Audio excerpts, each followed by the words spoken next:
بچوں سے یہ وعدہ کر سکتا ہوں کہ جب تک میں زندہ ہوں میں آپ کی کیئر کرتا رہوں گا، لیکن یہ وعدہ کرنا کہ دنیا کے آخر تک، یعنی کہ آخرت تک، اس سے پہلے کہ دنیا کا اختتام ہو، سورج چاند اور ستارے جو ہیں وہ مٹ جائیں، میں آخر تک ہمیشہ تمہارے ساتھ ہوں. تو یہ ان کی سمجھ میں نہیں آتی، لیکن سر جھٹک کر انہوں نے چلے جانا. اور پھر کیا ہوا کہ وہاں پر ایک اور پاسٹر تھے جو کہ سکھر سے تعلق تھا، جن کا ان کا نام تھا غلام مسیح نعمان، جن کا پرانا نام تھا غلام رسول، اور وہ انڈین اس میں آرمی میں ہوتے تھے وہ بھی، اور وہ پیراشوٹ ریجمنٹ میں ہوتے تھے. He was in Indian air force, اور انہوں نے خداوند کو قبول کیا اور ان کا نام غلام مسیح نعمان ہو گیا، اور وہ پاسٹر تھے. اور انہوں نے میرے فادر کو دعوت دینی شروع کی کہ آپ آئیں، آپ بیٹھیں، ملیں، آپ ہمارے ساتھ بات چیت کیا کریں. اور جب انہوں نے بتایا تو قوم والی بات آ جاتی کہ انہوں نے بتایا کہ کس طرح میں نے مسیحی ایمان میں آیا اور کس طرح میں نے مسیح کو قبول کیا. اور جب انہوں نے بتایا تو میرے ڈیڈ کو بہت برا لگا، کیونکہ یہ بہت ان کے لیے تکلیف دہ بات تھی اس طرح سننا. اور انہوں نے ان کے گھر سے کھانا جو ہے وہ کھانا نا پسند کیا میرے ڈیڈ نے، کیونکہ ان کو پتہ تھا کہ ہم جو ہے غیر قوم والے کے گھر سے کھانا نہیں کھا سکتے. اور پھر کیا ہوا کہ بڑے اصرار پر جو ہے وہ انہوں نے اس ایک شرط پر قبول کیا کہ اگر کھانا ہوٹل میں سے آئے گا تو میں کھاؤں گا، آپ کے گھر سے میں نہیں کھا سکتا. تو جاتے وقت کیا ہوا کہ میرے باپ کو انہوں نے کیا کیا، پاسٹر غلام مسیح نعمان نے ایک بائبل گفٹ کرنے کی کوشش کی. انہوں نے نہیں لی، لیکن بعد میں جب دوبارہ اور ملاقاتیں ہوتی گئیں تو پھر انہوں نے چرچ میں بھی ایک دفعہ انوائٹ کیا. تو انہوں نے پھر میرے فادر کو ایک بائبل جو ہے وہ گفٹ کی. اور یہ جو تڑپ تھی خداوند کے کلام کی خوشبو، جیسا کہ کرنتھیوں کے خط میں لکھا ہے کہ یہ جو کلام ہے یہ خوشبو کی مانند ہے. سیکنڈ کرنتھینز میں اگر ہم اس کو دیکھیں تو لکھا ہے کہ یہ جو کلام ہے یہ خوشبو کی مانند ہے. اور سیکنڈ کرنتھین چیپٹر 2 اور اس کی ورس 14 سے بلکہ لکھا ہے کہ مگر خدا کا شکر ہے جو مسیح میں ہم کو ہمیشہ اسیروں کی طرح گشت کراتا ہے اور اپنے علم کی خوشبو ہمارے وسیلہ سے ہر جگہ پھیلاتا ہے، کیونکہ ہم خدا کے نزدیک نجات پانے والوں ہلاک ہونے والوں دونوں کے لیے مسیح کی خوشبو ہیں. اب بات یہ ہے کہ اسمیل از سم تھنگ جو کہ انسان جتنا مرضی روک لے اس کو رکتی نہیں ہے. یہ ایک ایسی چیز ہے جو کہ آپ کو آئے گی اچھی اور بری دونوں طرح کی اسمیل. تو یہ ایک ایسا یعنی کہ خداوند کے پاکرو کا کام تھا کہ ان سے رکا نہ گیا. لیکن ان کے لیے فوجی بیرکس میں جو ہے وہ کلام پڑھنا بے حد مشکل تھا. تو انہوں نے پھر کیا کیا کہ انہوں نے دریاؤں کے کنارے پہاڑوں میں جانا شروع کر دیا اور وہاں پر چھپ کے پڑھنا، کلام کی باتیں پڑھنا، اور پھر واپس آ کر کپڑے میں چھپا دینا، کیونکہ جو وہاں پر ان کے ہم گاؤں کے لوگ بھی تھے اور ہم پیشہ لوگ جو سارے تھے. He was afraid of them. He was about 22 years old young person. اور پھر کیا ہوا کہ ایک واقعے نے ان کی زندگی کو بدل دیا. واقعہ کچھ یوں ہوا کہ اس روز کوئٹہ کے جو مشن ہاسپٹل کے سامنے جو روڈ تھی وہاں پر ایک ایکسیڈنٹ ہوا، اور ایک بچی جو تھی چھوٹی، وہ کہ مسلم لڑکی تھی، وہ چھوٹی بچی وہاں پر زخمی ہو گئی اور گاڑی کے نیچے بہت زیادہ زخمی ہوئی. اور وہ مشن اسکول میں پڑھتی تھی، ننس کے پاس، سسٹرز کے پاس. اور انہوں نے کیا کیا کہ اس بچی کو اٹھایا اور ہاسپٹل میں لے آئے، لیکن اس کا خون اتنا ضائع ہو چکا تھا کہ وہ بچی کا بچنا جو تھا وہ ناممکن تھا. اور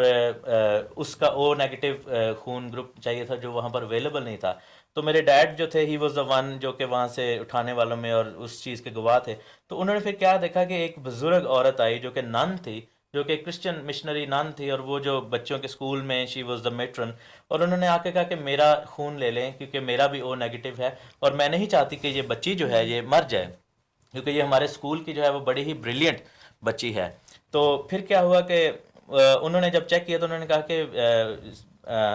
سسٹر یہ آپ کا خون نہیں لے سکتے، کیونکہ اگر آپ کا خون زیادہ نکالیں گے تو یہ بچی مر جائے گی. بچی تو بچ جائے گی لیکن آپ مر جائیں گے. انہوں نے کہا کہ میں اس چیز کی پرواہ نہیں کرتی، کیونکہ ایک شخص جو یسوع مسیح ہے، ایک دفعہ جب میں موت کے منہ میں تھی تو میری خاطر وہ مر گیا اور اس کا خون جو ہے وہ سارا نکل گیا. تو انہوں نے کہا کہ آپ لکھ کر دیں اگر آپ اس چیز کی بات کریں. انہوں نے کہا کہ میں ضرور لکھ کر دوں گا. And she wrote a letter کہ اگر مجھے کچھ ہوتا ہے تو کوئی ایسی بات نہیں. اور مائی ڈیڈ سو دیٹ کہ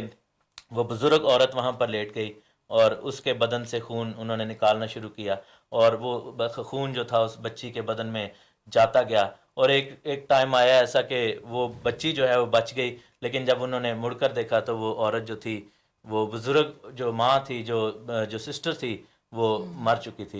اور جب میرے ڈیڈ نے دس از دا لو آف آور لارڈ، اور جب میرے ڈیڈ نے اس چیز کو دیکھا ہی واز شاکڈ.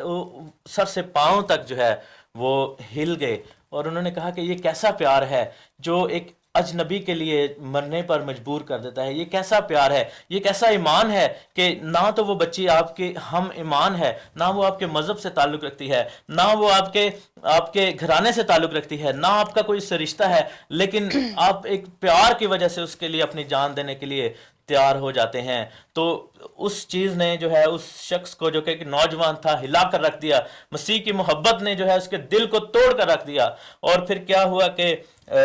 جب وہ گھر آئے تو انہوں نے پھر کلام کو پڑھنا شروع کیا، اور جب انہوں نے کلام کو پڑھا تو یہ آیت جس نے بہت سارے لوگوں کی زندگی کو تبدیل کیا ہے، اس آیت نے اس شخص کی زندگی کو تبدیل کر دیا جس کا نام گل حمید خان تھا۔ اس نے وہ آیت پڑھی کہ دیکھو جب لکھا ہے کہ راہ، حق اور زندگی میں ہوں، اور جو کوئی جو ہے میرے اندر ہوتا ہے جب مر بھی جائے تو پھر وہ بھی زندہ ہی ہے۔ اور اس چیز نے اس شخص کے ایسا تبدیل کر دیا کہ زندگی تو جو ہے وہ یسوع مسیح کے پاس ہے، زندگی تو اس شخص کے پاس ہے جو کہ زندگی کا بانی ہے، جو کہ زندگی کو دینے والا خدا ہے۔ اس کے اندر اگر کوئی اپنی جان بھی دے دے تو وہ مرا نہیں ہے۔ وہ عورت جو وہاں پر خون دے کر مر گئی اس نے ایکچولی اپنی زندگی بچا لی، کیونکہ بائبل میں لکھا ہے کہ جب تم اپنی جان کو کھوتے ہو تو تم اس کو پاتے ہو۔ اگر ہم ساری دنیا کو حاصل کر لیں لیکن اپنی جان کو کھو دیں تو پھر اس کا مطلب ہے کہ ہم نے کچھ بھی حاصل نہیں کیا۔ اور جب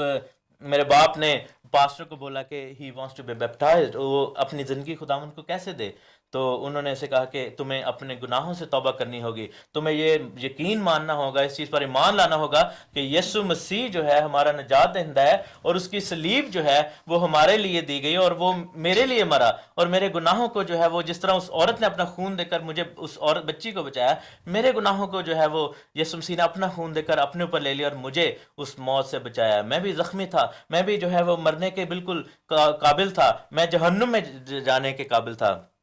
تو جب انہوں نے بپتسمہ لیا تو یہ بات اوبویسلی چھپائی نہیں جا سکتی تھی، اور انہوں نے پھر اپنے وہاں پر بیرکس میں وہ بتایا اور بات پتہ لگ گئی، اینڈ ہی واز کورٹ مارشلڈ۔ ان کو جو ہے وہ سڈنلی اس چیز کا جو ہے وہ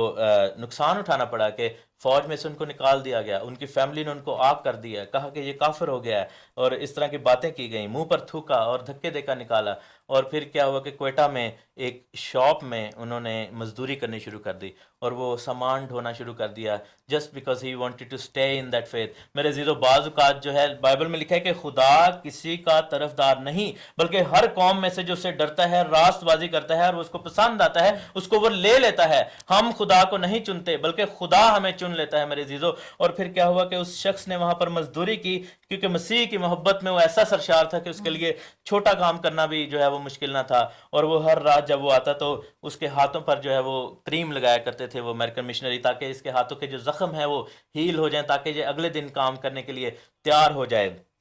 اور پھر کیا ہوا کہ وہاں کے جو لوکل امام تھے انہوں نے میرے فادر کو دیکھا، اور وہ وہاں کے میرے باپ کے گاؤں کے تھے، میرے دادا کے دوست تھے۔ ان کو جب پتہ چلا کہ اس شخص نے جو ہے وہ مسیحیت کو قبول کیا تو بہت زیادہ ان کو جو ہے وہ دکھ ہوا، اور انہوں نے میرے فادر کے خلاف جمعہ کا خطبہ دیا اور فتویٰ دے دیا، اور ایک بہت بڑا گروہ جو ہے وہ ہاتھ میں تلواریں، لاٹھیاں اور چھریاں لیے ہوئے ان کو مارنے کے لیے آیا۔ اور وہ جو شخص جو کہ دکاندار تھا وہ بھی ایک مسلم بھائی تھا، ان کو پتہ چلا تو انہوں نے میرے باپ کو بغیر، انہوں نے کہا بیٹا میں بھی جو ہے وہ مسلم بھائی ہوں، آپ کے خلاف جو ہے یہ بات ہوئی، آپ بھاگ جاؤ، میں آپ کو بھگا دیتا ہوں۔ اور انہوں نے بھگا دیا اس کو، اور پھر کیا ہوا کہ چند لوگوں کی مدد سے ہی ٹک اے فلائٹ، اور ہی واز گیون اونلی ایک کپڑا جوڑا ان کے پاس تھا، اور ان کے پاس صرف جو ہے ایک بائبل تھی، اور ایک جو انہوں نے تن پر کپڑا پہنا اور جیب میں تھوڑے سے پیسے، اور ان کو ڈھاکہ بھیج دیا جو کہ ایسٹ پاکستان تھا۔ یہ 65-66 کی بات ہے۔ اور وہاں پر جب وہ جہاز میں بیٹھے تھے تو وہ میرا باپ جو ہے وہ رو رہے تھے کیونکہ ہی ڈنٹ نو اینی بڈی، اور وہاں پر ان کو ایک ایسا شخص ملا جو کہ ساتھ بیٹھا ہوا تھا، وہ بھی ایک مشنری تھا، اور اس نے پوچھا کہ آپ کدھر جاتے ہیں؟ تو میرے باپ نے کہا کہ جو ہے میں اس طرح میرے ساتھ ہوا ہے اور میں بھاگ رہا ہوں، مجھے نہیں پتا کہ آگے مجھے کیا کرنا ہے، مجھے صرف خداوند پر ایمان ہے، کیونکہ بائبل میں لکھا ہے کہ ہر قوم میں سے جو اسے ڈرتا ہے وہ کسی کا طرفدار نہیں، جو راست بازی کرتا ہے خداوند کو پسند آ جاتا ہے۔ تو اس شخص نے کہا کہ تم میرے ساتھ رہو گے؟ اس نے کہا کہ اندھا کیا جانے دو آنکھیں، ٹھیک ہے اندھا کیا چاہے۔ اس نے کہا ٹھیک ہے، اور اس شخص نے وہاں پر میرے فادر کے لیے پھر نوکری کا بندوبست کیا، اور وہ اس نے وہاں پر سیٹل ہونے میں مدد کی۔ لیکن پھر 71 میں کیا ہوا کہ دنگے فساد ہونے شروع ہوئے، اور وہاں سے کیا ہوا کہ کس طرح جو ہے وہ ان کو پھر بھاگنا پڑا، کیونکہ یہ ویسٹرن پاکستانی سے اور جتنے بھی بنگالیز تھے وہ ویسٹرن پاکستانی کو مارنا شروع کر دیا انہوں نے، اور پھر وہاں سے ان کو پھر وہاں سے بھاگنا پڑا اپنی جان بچا